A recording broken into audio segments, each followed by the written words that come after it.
Dear students, आप लोग का मेरे यूट्यूब चैनल नेक्स्ट डाउटलेस में स्वागत है। आज हम लोग इस वीडियो में देखेंगे Jharkhand board 2021 class 10th subject maths के मॉडल पेपर 2 का सेक्शन सी का सॉल्यूशन। तो सेक्शन सी में कुल 5 प्रश्न है 41 से 45 तक। चूंकि पांचों प्रश्न में वीडियो बहुत ज़्यादा लंबा हो जाएगा, इसलिए मैंने उसे 2 पार्ट में सॉल्व किया है। तो पहले इस पार्ट में हम लोग देखेंगे क्वेश्चन नंबर 41 से 43 तक का सॉल्यूशन, और इसके अगले पार्ट में हम लोग 44 और 45 का सॉल्यूशन देखेंगे। तो चलिए शुरू करते हैं क्वेश्चन नंबर 41 से। क्या है क्वेश्चन, देखते हैं। संख्या 6, 72 और 120 का अभाज्य गुणनखंड विधि द्वारा एचसीएफ और एलसीएम ज्ञात कीजिए। आपको 3 संख्याएं दी गई है, 6, 72 और 120। इसका आपको अभाज्य गुणनखंड विधि द्वारा एचसीएफ और एलसीएम ज्ञात करना है, यानी महत्तम समापवर्तक और लघुत्तम समापवर्तक। कैसे ज्ञात करेंगे, देखिए बहुत ही आसान सा प्रोसेस है इसका। सबसे पहले हमें तीनों संख्याओं का अभाज्य गुणनखंड कर लेना है। कॉपी में इस तरह से आप लोग दाहिने तरफ कर सकते हैं। तो 6 का गुणनखंड करते हैं तो 2 से 3 बार में 3 अभाज्य संख्या आ गया। अब हमें जरूरत नहीं है इसका गुणनखंड करने की, तो 6 बराबर हम लोग लिख सकते हैं 2 गुने 3, लिख लिए। अब दूसरा संख्या 72 है, तो 72 का हम लोग अभाज्य गुणनखंड करते हैं। तो 2 से भाग लगाएंगे, तो 2 से 36 बार में लग जाएगा भाग 72, फिर 2 से 18 बार में, फिर 2 से 9 बार में, फिर 3 से लगेगा 3 बार में। तो इस तरह से 3 लास्ट में अभाज्य संख्या जहाँ मिल जाता है वहाँ रुक जाते हैं। तो 72 बराबर हम लोग क्या लिख लेंगे, 72 बराबर लिख लेंगे 2 गुना 2 गुना 2 गुना 3 गुना 3। और इसे हम लोग ना पावर के रूप में लिख लेंगे। 2 3 बार आया है तो 2 का पावर 3 लिख लेंगे, और गुना 3 2 बार आया है तो 3 का पावर 2। इस तरह से लिख लेने से हमें आसान हो जाता है सवाल को सॉल्व करना है 3 संख्याओं में।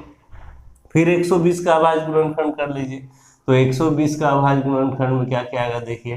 पहले 2 से हम लोग भाग लगाएंगे 120 को, तो 60 बार में, फिर 2 से 30 बार में, फिर 2 से 15 बार में, फिर अब 3 से भाग लगेगा 5 बार में। तो इस तरह से 5 अभाज्य संख्या आ गया। तो हम लोग रुक जाएंगे और लिख लेंगे 120 बराबर 2 गुना 2 गुना 2 गुना 3 गुना 5। अब इतना बराबर क्या होगा, देखिए 2 3 बार आया है तो 2 का पावर 3, और 3 एक ही बार है तो 3 रहेगा, और 5 एक ही बार है तो 5। अब देखिए यहाँ से एचसीएफ हमें निकालना है तीनों संख्याओं का। तो एचसीएफ क्या हो जाएगा, देखिए। एचसीएफ में आपको देखना है जो तीनों संख्या है उसका जो गुणनखंड आपने कर लिया है, उसके गुणनखंड में कॉमन क्या है जो तीनों में है, उसका आपको न्यूनतम पावर, कम से कम पावर वाला लेना है, वही होगा एचसीएफ। तो देखिए यहाँ 2 है, यहाँ भी 2 है, यहाँ भी 2 है। इन सब में देखिए तो न्यूनतम पावर क्या है, यहाँ कुछ पावर नहीं है तो क्या रहता है, 1 रहता है। जिसपे कुछ भी पावर नहीं है 1 रहता है। यहाँ भी 3 के पे कुछ भी पावर नहीं तो 1 है। तो 2 मिल गया तीनों में, उसका कम से कम न्यूनतम पावर क्या है, यहाँ 3 है, यहाँ 3 है, यहाँ 1 है, तो न्यूनतम पावर 1 है, यानी 2 का पावर 1 मतलब 2 लेंगे। फिर क्या मिल रहा है, 3 यहाँ मिला, 3 यहाँ भी मिला, 3 यहाँ मिला। इसमें देखिए न्यूनतम पावर क्या है, 1, यहाँ 2, और यहाँ भी कुछ नहीं तो 1। तो कम क्या है, 1 ही है, यहाँ और यहाँ, तो कम 1 है, तो 3 ले लेंगे। तो 2 दिया 6, ये आपका एचसीएफ का आंसर आ गया। अब एलसीएम में क्या करते हैं, तो एलसीएम में जो कॉमन मिलता है उसका हाईएस्ट पावर लेते हैं, अधिकतम पावर लेते हैं। तो हमें कॉमन क्या मिला, फिर से देखिए 2 2 2 तीनों में है कॉमन। इसका हाईएस्ट पावर 2 का पावर 3 है, उससे ज़्यादा तो नहीं है, तो 2 का पावर 3 लेंगे। फिर क्या मिला, 3 मिला, यहाँ 3, यहाँ 3, यहाँ 3 का अधिकतम पावर क्या है, यहाँ पर दिख रहा है 3 का पावर 2, तो 3 का पावर 2 ले लेंगे। और गुना जो नहीं मिलता है, फिर लास्ट में जो मिला उसका अधिकतम पावर, जो नहीं मिलता है उसको भी लेना होता है। तो यहाँ पर 5 है जो इसमें भी नहीं है, इसमें भी नहीं, लेकिन आपको एलसीएम में लेना होता है, तो 5 ले लेंगे। अब सबको गुना कर लेंगे। 2 का पावर 3 का मतलब 3 बार गुना, यानी कि 8 हो जाएगा। देखिए पूरा डिटेल अगर करें तो 2 गुना 2 गुना 2, 3 गुना 3 और गुना 5। तो कितना हो जाएगा देखिए, 5 तिया 15, 15 तिया 45, 45 दूना 90, 90 दूना 180, 180 दूना 360। ये आपका आंसर क्या आ गया, LCM आ गया। 41 के अथवा में भी एक प्रश्न आपको दिया गया है, तो हम लोग इसे भी देखते हैं क्या है। तो सिद्ध कीजिए कि 6 + √2 एक अपरिमेय संख्या है। आपको जो यहाँ पर एक संख्या दिया है 6 + √2, इसे आपको अपरिमेय सिद्ध करना है।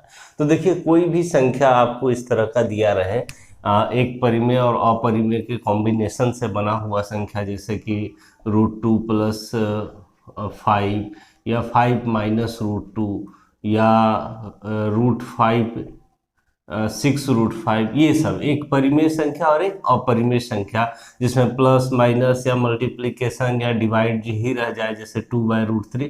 ये सब संख्या को अपरिमेय सिद्ध करने का एक ही प्रोसेस है। सारा सवाल आपको एक ही मेथड से बनाना होता है, ठीक है। अगर आप एक समझ लेते हैं अच्छे से, तो ऐसा कोई भी सवाल आपका एग्जाम में आता है तो आप बना सकते हैं। कैसे बनाएंगे हम लोग देखिए, और ये ज़्यादा लॉन्ग भी नहीं बनता है, शॉर्ट में ही बनता है। जो भी आपको अपरिमेय सिद्ध करना है, पहले उसका उल्टा मान लिया जाता है, परिमेय संख्या मान लेंगे। तो इस तरह से लिख लेंगे कि माना कि 6 + √2 एक परिमेय संख्या है। आपको सिद्ध करना है अपरिमेय, लेकिन मानना है उसका उल्टा परिमेय, ठीक है।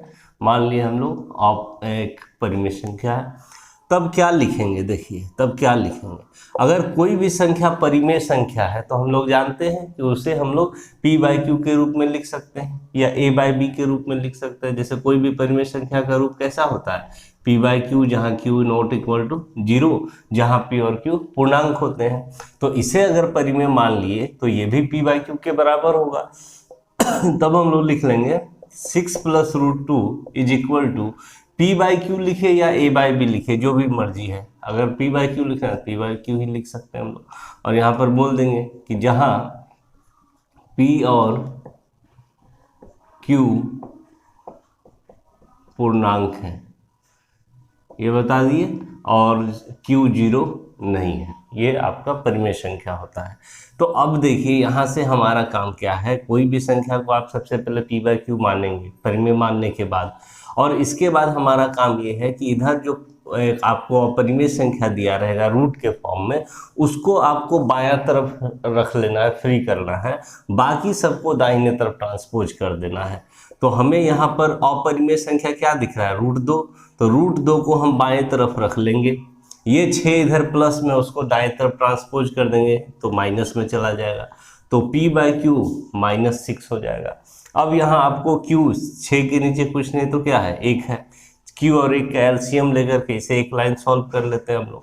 तो इसे जब हम लोग एक लाइन सॉल्व कर लेंगे तो क्या मिल जाएगा हमें, देखिए q एलसीएम हो जाएगा, इधर हो जाएगा p, इधर हो जाएगा -6q, ये आ गया। अब बस इतने काम करना होता है हर सवाल में। जैसे यहाँ कोई भी आपको सवाल एक परिमेय और अपरिमेय का कॉम्बिनेशन का दिया रहेगा, तो आपको यही करना है, अपरिमेय वाले को फ्री करना है, बाकी सबको उधर कर लेना है, कैलकुलेशन कर लेना है इस तरह से, और लिखना है सब में एक ही बात। लिखेंगे कि यहाँ p दिख रहा है, q, और जो भी संख्या यहाँ आया रहेगा, यहाँ 6 आया है तो 6 लिख लेंगे। यहाँ p, q और 6 क्या है, पूर्णांक है, क्योंकि p q तो पूर्णांक माने ही हैं हम लोग, और 6 भी पूर्णांक है, तो p q और 6 पूर्णांक है।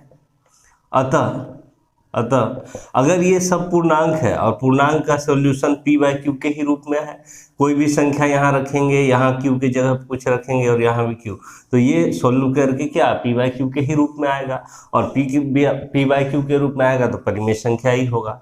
तो यहाँ p, q और 6 पूर्णांक है, अतः p - 6q/q एक परिमेय संख्या है।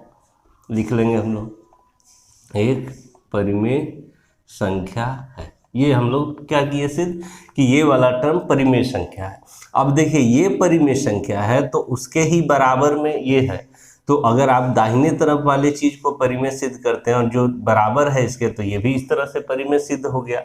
तो लिख लेंगे कि इसलिए √2 भी एक परिमेय संख्या है। इसका मतलब क्या, ये परिमेय है तो ये भी परिमेय है। लेकिन क्या आप जानते हैं, हम लोग सभी जानते हैं कि रूट के अंडर में कोई भी ऐसा संख्या जिसका पूर्ण वर्ग नहीं निकलता हो, जैसे √2, √3, √5, √6, ये सब कैसा है, अपरिमेय संख्या है। और हम क्या दिखा रहे हैं कि √2 भी परिमेय संख्या है। तो यह बात क्या हो गया, गलत बात आ गया, यही विरोधाभास हो गया। यह है अपरिमेय और हम दिखा रहे हैं परिमेय। तो अब लिखेंगे कि यह विरोधाभास है, यह विरोधाभास है जो हमारे गलत कल्पना के कारण उत्पन्न हुआ है। ठीक है, यह विरोधाभास मतलब कि उलट बात आ गया, उल्टा बात आ गया। √2 है अपरिमेय, हम पहले से जानते हैं, और यहाँ सिद्ध कर रहे हैं कि √2 परिमेय संख्या, तो ये गलत बात हो गया, विरोधाभास हो गया। और यह क्यों उत्पन्न हुआ, हमारे गलत कल्पना के कारण, हमारे गलत मानने के कारण। और हम क्या माने हैं कि यह परिमेय संख्या, यही मानना हमारा क्या हो गया, गलत हो गया यहाँ पर।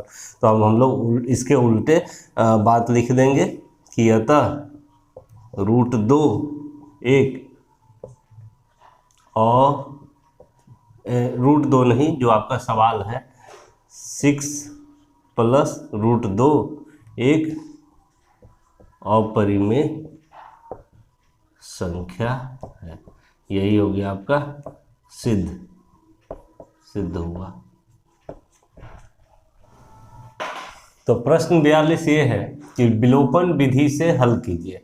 आपको दो रैखिक समीकरण दिया हुआ है, दो चर वाला रैखिक समीकरण है ये, और आपको विलोपन विधि से हल करना है इसे। तो विलोपन विधि क्या होता है, देखिए कि दो समीकरण में आपको किसी एक चर राशि को एलिमिनेट, विलोप करना होता है, यानी कैंसिल करना होता है।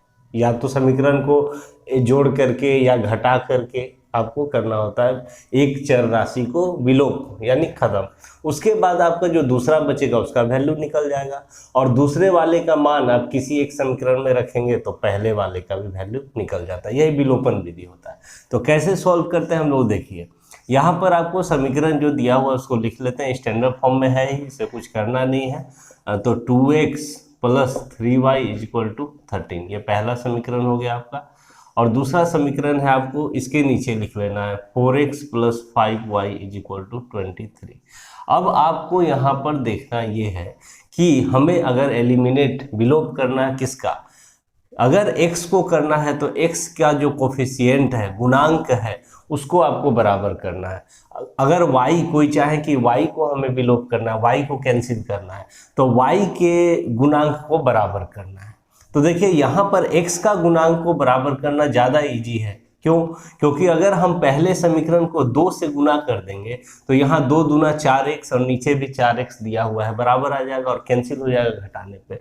अगर y को बराबर करना है तो 3 को 5 से, यानी समीकरण 1 को 5 से और समीकरण 2 को 3 से गुना करना होगा, तब आपका y वाला टर्म बराबर हो गया, कटेगा। तो x को कर लेते हैं, ज़्यादा ईजी है। तो हम लोग इस तरह से ब्रैकेट देके गुना कर लेंगे इसको 2 से, और इसको कोई भी संख्या से, नहीं तो 1 से करके हम लोग छोड़ सकते हैं, 1 से करेंगे वही का वही रहेगा। अब हम लोग इम्प्लाइज दैट देके लिख लेंगे। तो 2 से सबको गुना करना होगा, तो 2 दूना 4x + 3 दूना 6y बराबर 13 दूना 26। यहाँ 1 से करेंगे तो वही रहेगा, तो 4x + 5y = 23। अब दोनों बराबर आ गया। अब देखना ये है आपको कि दोनों का चिन्ह समान अगर है तो घटाएंगे, और दोनों का चिन्ह असमान रहता है, एक प्लस में एक माइनस में, तो सीधे जोड़ते समीकरण को और कैंसिल हो जाता, क्योंकि एक प्लस और एक माइनस में रहेगा तभी कैंसिल होगा। तो अब हमें यहाँ पर लिख देना है घटाने पर। क्या करने पर? घटाने पर। घटा रहे हैं तो चिन्ह बदलेंगे, इसको बदल दिए, ये भी प्लस है तो माइनस बन गया, ये भी प्लस है तो माइनस हो गया, समझिए। ये 4x प्लस में 4x माइनस में कैंसिल, 6y प्लस में है -5y, तो 6y में 5y घट जाएगा तो y बचेगा, और 26 में 23 घट जाएगा तो 3 बचेगा, यहाँ से y निकल गया। अब y का मान आपको रख देना है या तो 1 में या 2 में, देंगे तो x का मान निकल जाएगा। तो किसी में भी आप लोग रख सकते हैं और आंसर आपका आ जाएगा। चलिए हम लोग 1 में ही रख देते हैं। तो y = 3 समीकरण 1 में रखने पर। तो देखिए समीकरण एक आपका क्या है, तो समीकरण एक है 2x + 3y = 13, यही है समीकरण एक। अब यहाँ y है तो y को आपको 3 रख देना है यहाँ पर, तो 2x + 3 × 3 हो जाएगा, इधर हो गया आपका 13, तो यहाँ हो गया 2x + 9 = 13, और इधर अब देख लेते हैं हम लोग, तो 2x = 13, ये 9 इधर प्लस में है, दाहिने तरफ ट्रांसपोज कर दिए, माइनस में चला गया, तो 2x = 13 - 9 4, तो x हो गया 4/2, 2 से कैंसिल 2 टाइम्स में, तो x का मान आपका आ गया 2। तो इस तरह से हम लोग लिख देंगे x = 2 और y = 3, यही आंसर हो गया। तो प्रश्न 42 के अथवा में भी आपको एक प्रश्न दिया गया है कि विलोपन विधि से हल कीजिए। फिर से आपको 2 चर वाला रैखिक समीकरण दिया है और इसे भी विलोपन विधि से ही हल करना है। तो जैसे हम लोग पिछले सवाल में बनाए थे उसी तरह से हम लोग बना लेते हैं इसे भी। सबसे पहले देखिए यहाँ इसको स्टैंडर्ड फॉर्म में आप लोग कन्वर्ट कर लीजिए। 3x - 5y, ये 4 इधर है तो इधर आप लोग ट्रांसपोज कर लेंगे, तो माइनस में इधर आ गया तो प्लस में आ गया, इसको लिख लेंगे। फिर ये तो समीकरण एक हो गया। अब इसे लिख लेंगे 9x। अब देखिए यहाँ पर है आपका 2y दाहिने तरफ, उसको बाएं तरफ ले आइए, प्लस में है यहाँ तो माइनस में आ जाएगा, तो -2y और इधर बच गया 7, ये आ गया समीकरण 2। अब फिर से आपको यही करना है कि x को या y के गुणांक को बराबर करना है, ताकि समीकरण को जोड़ने या घटाने से वो कट जाए और हमारा एक चर राशि का मान निकल जाए। अगर आपको x वाले को बराबर करना है तो यहाँ 9 है, 9 दिख रहा है, यहाँ 3, तो समीकरण एक को 3 से गुना कर देंगे तो 3 × 9, 9 9 बराबर हो जाएगा x का कोफिशिएंट, और आप घटा देंगे तो ये निकल जाएगा। अगर y को कोई बराबर करना चाहेंगे तो पहले वाला समीकरण को 2 से और दूसरे वाले समीकरण को 5 से करेंगे, तब 5 दूना 10 और 2 5 6, ये भी 10 होगा। तो चलिए हम लोग x को अगर हटाएंगे तो x वाले को गुना कर लेंगे, तो इसे हम लोग गुना कर लेंगे 3 से और इसे 1 से, ठीक। अब हमें लिख लेना इस तरह से, 3 × 3 = 9x, -5 × 3 = 15y, और बराबर 4 × 3 = 12, और ये 1 से करेंगे तो वही रहेगा 9x - 2y = 7। अब आपको क्या करना है, जोड़ना है कि घटाना है। देखिए चिन्ह अगर समान है तो हमेशा घटाना है, तो समान चिन्ह है x वाले का, ये भी प्लस ये भी प्लस, तो आपको समीकरण को घटाना है, तो घटाने पर हम लोग लिख देंगे। अब ये हो जाएगा माइनस, ये प्लस में है, माइनस में है, ये भी बन जाएगा प्लस, ये है प्लस में, ये बन जाएगा माइनस में, तो अब ये दोनों कैंसिल हो गया। यहाँ देखिए -15y + 2y है, तो 15 में 2 घट जाएगा, -13y बच जाएगा, और इधर 12 में से 7 घट जाएगा तो हो जाएगा 5, तो यहाँ से y बराबर हो गया 5/, ये गुना में है, इधर आएगा तो भाग में, -13, यानी कि -5/13, ये हो गया y का मान। अब y का मान आप या तो 1 में रखिए या 2 में, आपका आंसर आ जाएगा x का वैल्यू। चलिए तो हम लोग लिख देते हैं y = -5/13, समीकरण एक में ही रख देते हैं, समीकरण एक में रखने पर, ठीक है। तो समीकरण एक आपका क्या है उसे लिख लेंगे एक बार, तो समीकरण एक है 3x - 5y = 4। अब यहाँ पर y का मान आपको ये पुट कर देना, रख देना -5/13, और x निकल जाएगा तब, तो -5 गुना y का मान -5/13 रख देंगे, -5/13 = 4। अब यहाँ से देखिए 3x माइनस माइनस प्लस, 5 × 5 25/13 = 4, तो 3x = 4 माइनस ये हो जाएगा, इधर घट जाएगा 25/13, और यहाँ से अब 13 और इसके नीचे कुछ नहीं तो 1, 13 और 1 का लॉसर लेंगे 13 होगा, यहाँ 13 चौके 52 और -25, तो 52 में 25 घटा देते हैं हम लोग, तो 12 में से 5 7, 4 में से 2 2, 27/13 आया। अब ये x निकालना है, ये इधर 3 गुना है तो भाग में आएगा, तो 27/13 ये भागा में आएगा, यानी नीचे ऐसे गुना आप कर सकते हैं 1/3, 3 से 9 बार में कट गया तो आपका हो गया 9/13, यानी कि अब एक जगह लिख देंगे x = 9/13 और y = -5/13। 13, यही आपका आंसर हो गया। प्रश्न 43 ये है कि उस बिंदु के निर्देशांक ज्ञात कीजिए जो बिंदुओं 4, -3 और 8, 5 को जोड़ने वाले रेखाखंड को आंतरिक रूप से 3:1 के अनुपात में विभाजित करता है। तो देखिए ये जो दो बिंदु आपको दिया गया है 4, -3 और 8, 5, इस दोनों बिंदु से एक रेखाखंड बनेगा, दोनों बिंदु को मिलाने से। तो उस रेखाखंड को आंतरिक रूप से 3:1 में विभाजित करने वाला बिंदु का आपको निर्देशांक बताना है। तो ये आपका विभाजन सूत्र से सवाल बनता है। तो कैसे बनाते हैं हम लोग, देखिए उसके लिए आप एक अगर फिगर बना लेते हैं, चित्र बना लेते हैं, तो सवाल को बनाना और भी आसान हो जाता है। कैसे, देखिए हम लोग जो दो बिंदु दिया रहेगा, एक को ए मान लेंगे, दूसरे को बी मान लेंगे, और ए बिंदु हो गया आपका 4, -3 और दूसरा बी बिंदु हो गया 8, 5। अब आपको कह रहा है कि इस दोनों बिंदु से जो रेखाखंड आपका ए बी बना, उसको आंतरिक रूप से अंदर ही अंदर, आंतरिक मतलब होता है कि अंदर, जैसे यहाँ से यहाँ और यहाँ से यहाँ, अंदर हो गया, बाहर तो बात नहीं हो रहा है।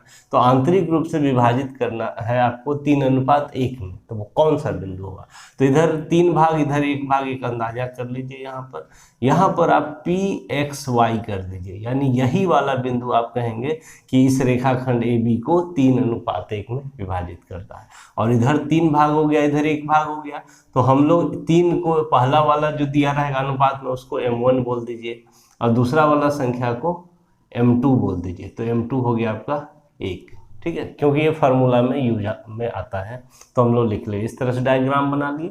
अब हम लोग लिख लेंगे एक लाइन कि माना बिंदु P, और P का निर्देशांक है x, y, माना बिंदु P AB को, AB आपका रेखाखंड हो गया, AB को 3:1 में विभाजित करता है, विभाजित करता है, ये मान लिए हम लोग। अब देखिए आपको x का, P का x और y निर्देशांक निकाल देना, आपका आंसर मिल जाएगा। तो कैसे करेंगे हम लोग, x निर्देशांक का फॉर्मूला क्या होता है, तो देखिए x निर्देशांक का फॉर्मूला होता है M1 x2 plus M2 x1 bye M1 plus M2। ये निर्देशांक सूत्र में x कोऑर्डिनेट, x निर्देशांक का फॉर्मूला होता है। इसी तरह से y का भी होता है, दोनों हम लोग को निकालना होता है। तो अब यहाँ पर बात आ रहा है कि M1 M2 तो आप लोग को दिख रहा है, x1 x2 क्या है। तो पहला वाला बिंदु जो आपको दिया रहेगा, इसमें पहला कोऑर्डिनेट x1 और दूसरा y1, इसमें दूसरा वाला बिंदु में पहला जो x कोऑर्डिनेट है इसको x2 बोल देंगे, इसको y2 बोल देंगे। तो अलग से ना लिख करके यहाँ पर भी डायग्राम में आप लोग बना सकते हैं। यही हो गया x1 और ये -3 हो गया y1। इसी तरह से ये हो गया x2 8 और y2 हो गया 5। बना लिए हम लोग। अब सब चीज़ दिख रहा होगा। अब यहाँ पर आपको रखना है M1 क्या है, तो 3 है, x2 क्या है, तो x2 8 है, जोड़ M2 क्या है 1, और गुना x1 क्या है, तो x1 4 है, बटे M1 प्लस M2 यानी 3 जोड़ 1। तो इस तरह से देखिए क्या आ रहा है हमारा, 8 3 24 जोड़ 4 1 4 और इधर हो गया 3 1 4। तो 24 4 28 बटे 4, 4 से 7 बार में कट गया, यानी कि x कोऑर्डिनेट आपका 7 निकला। अब y कोऑर्डिनेट भी निकाल लेंगे इस तरह से। तो y का फॉर्मूला होता है, देखिए क्या, जैसे इस यहाँ पर आपको x2 x1 रखे हैं ना, y2 y1 रख दीजिए, यानी M1 y2 plus M2 y1 bye M1 plus M2, यही होता है।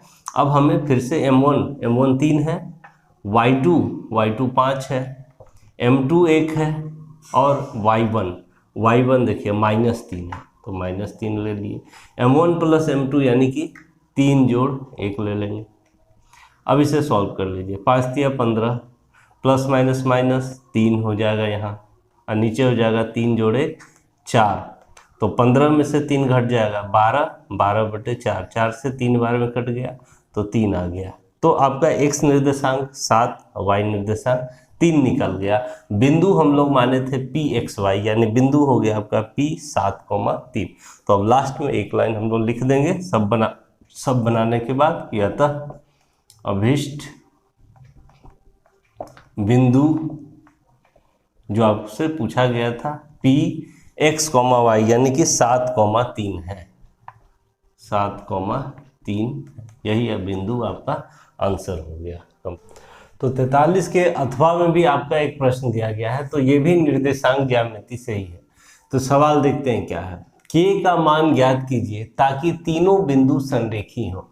यानी कि आपको देखिए ये 3 बिंदु दिया है और तीनों बिंदु में आपका एक यहाँ पर k लिखा हुआ है, बाकी तो सारा संख्या है, लेकिन यहाँ k लिख दिया गया है और आपसे इसी k का मान पूछा जा रहा है और आपको हेल्प के लिए दिया है कि तीनों बिंदु कैसा बिंदु है, संरेखी बिंदु। तो संरेखी बिंदु क्या होता है, तो देखिए कि कोई भी 3 बिंदु अगर एक ही रेखा पर, एक ही लाइन पर स्थित होता है तो उसे हम लोग संरेखी कहते हैं। जैसे पहला बिंदु, दूसरा बिंदु, तीसरा बिंदु, तीनों एक ही लाइन पर एकदम आ जाए, ठीक है, तो इसे हम लोग संरेखी बिंदु कहते हैं। और जब बिंदु संरेखी हो जाता है तो इससे तो त्रिभुज बनेगा नहीं, ठीक है, क्यों? क्योंकि 2 बिंदु है इस तरह से और एक बिंदु अगर ऊपर में रहेगा तभी त्रिभुज बन सकता है, और अगर संरेखी हो गया तो इससे त्रिभुज का निर्माण नहीं हो सकता है संरेखी बिंदु से।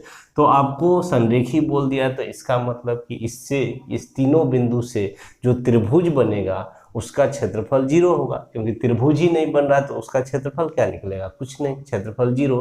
तो हम लोग तीनों बिंदु से बनने वाले त्रिभुज का क्षेत्रफल 0 लिख देंगे पहले ही संरेखी होने के कारण, और वहां से तब हमें k का मान निकालना है। तो चलिए शुरू करते हैं। तो यहाँ पर जो आपको तीनों बिंदु दिया है इसमें पहला बिंदु x1 y1 ये सब लिख लेते हैं हम लोग इस तरह से, ठीक है, कि x1 बराबर 7 और y1 आपका हो गया कितना, y1 हो गया -2। इसी तरह से x2 हो गया 5 और y2 हो गया 1, x3 हो गया आपका 3 और y3 हो गया k। इस तरह से हमने लिख लिया, ठीक है। अब आपको लिख लेना है, चूंकि तीनों बिंदु संरेखी हैं, तीनों बिंदु संरेखी हैं, तीनों संरेखी हैं, अतः त्रिभुज का क्षेत्रफल बराबर 0 होगा। संरेखी होने का मतलब त्रिभुज बनेगा ही नहीं, तो उसका क्षेत्रफल 0। अब त्रिभुज के क्षेत्रफल का फॉर्मूला हम लोग लिख लेते हैं इम्प्लाई दर देके। तो त्रिभुज का क्षेत्रफल का फॉर्मूला होता है 1/2 x1 y2 minus y3 plus x2 y3 minus y1 plus x3 y1 minus y2। ये त्रिभुज के क्षेत्रफल का फॉर्मूला ही होता है। अब यहाँ पर हमें वैल्यू पुट कर देना है, वो x1 का वैल्यू रख देना है। x1 का वैल्यू क्या हो गया यहाँ पर 7 रख दिए, और ब्रैकेट में y2 माइनस y3 रखना है। तो y2 हो गया आपका 1 और y3 हो गया k, तो 1 माइनस k यहाँ हो गया, प्लस x2 का मान कितना है 5 है, ब्रैकेट में y3 माइनस y1, तो y3 k है, माइनस y1 का वैल्यू देखिए -2 है, तो -2 फिर से यहाँ आपको रख देना है -2। और फिर आगे बढ़ते हैं हम लोग, तो यहाँ पर x3 है तो x3 का वैल्यू रख दीजिए 3, और y1 माइनस y2, तो y1 कितना है -2 और माइनस y2 हो गया आपका 1, और ये ब्रैकेट बंद 0। अब देखिए यहाँ 1/2 है, इधर गुना में उधर भाग में चला जाएगा, 0 में कोई भी संख्या से भाग देंगे तो क्या हो जाएगा 0 ही हो जाएगा, ये खत्म हो जाएगा सीधे। अब इसको सॉल्व कीजिए, तो 7 को गुना कीजिए 1 से 7 और 7 को माइनस के से, तो -7 के -7 के, यहाँ पर हो गया आपका 5, ब्रैकेट को सॉल्व कर लेते हैं अगर, तो k और माइनस +2 हो जाएगा, और यहाँ पर 3 और ये दोनों जुड़ जाएगा, दोनों माइनस में है, तो -2 -1 गुना -3 बराबर ये 0। क्यों? क्योंकि 1/2 उधर 0 बटा में चला गया, चाहे तो एक लाइन लिख भी सकते हैं ऐसे करके, 2/1 गुना में चला जाएगा उधर, अगले लाइन में 0 कर सकते हैं। अब हम लोग अगले लाइन में सॉल्व करते हैं इसे, देखिए तो यहाँ से हमें क्या मिल रहा है, देखिए यहाँ पर हो गया 7 - 7k, फिर यहाँ पर देखिए 5 से दोनों गुना होगा, तो यहाँ पर +5k और 5 गुना 2 10, और यहाँ देखिए प्लस गुना माइनस, -3 × 3 = 9, इधर तो 0 गुना 2/1 0 हो गया, अब यहाँ से k वाले को जोड़ना है और संख्या को अलग जोड़ लेना है। तो आपका देखिए -7k है और 5k है, तो ये घट जाएगा और -2k बच जाएगा। यहाँ से 10 और 7 17 और 17 में 9 घट गया तो 8, तो +8 बचेगा बराबर 0। तो -2k बराबर, ये प्लस में है इधर आ गया तो माइनस में, तो यहाँ से आपका k बराबर क्या मिल गया, माइनस माइनस तो कैंसिल हो गया, 8/2 यानी 2 चौके 8, यानी k का मान आपका क्या आ गया 4 आ गया। यही आपका आंसर हो गया, k का मान आपसे पूछा गया था। तो इस वीडियो में आज हम लोग देख लिए मॉडल पेपर 2 का सेक्शन सी का क्वेश्चन नंबर 41 से 43 तक का सॉल्यूशन। फिर हम लोग इसके नेक्स्ट वीडियो में 44 और 45 का सॉल्यूशन देखेंगे। तो वीडियो अगर अच्छा लगे, समझ में आए, तो ज़रूर इसे लाइक करें, शेयर करें अपने फ्रेंड्स के साथ। कोई भी प्रॉब्लम हो तो कमेंट करें और ज़रूर मेरे चैनल को सब्सक्राइब कर लें, ताकि अब जो नेक्स्ट वीडियो आएगा आप लोग को उसका नोटिफिकेशन जल्दी से जल्दी मिल पाए।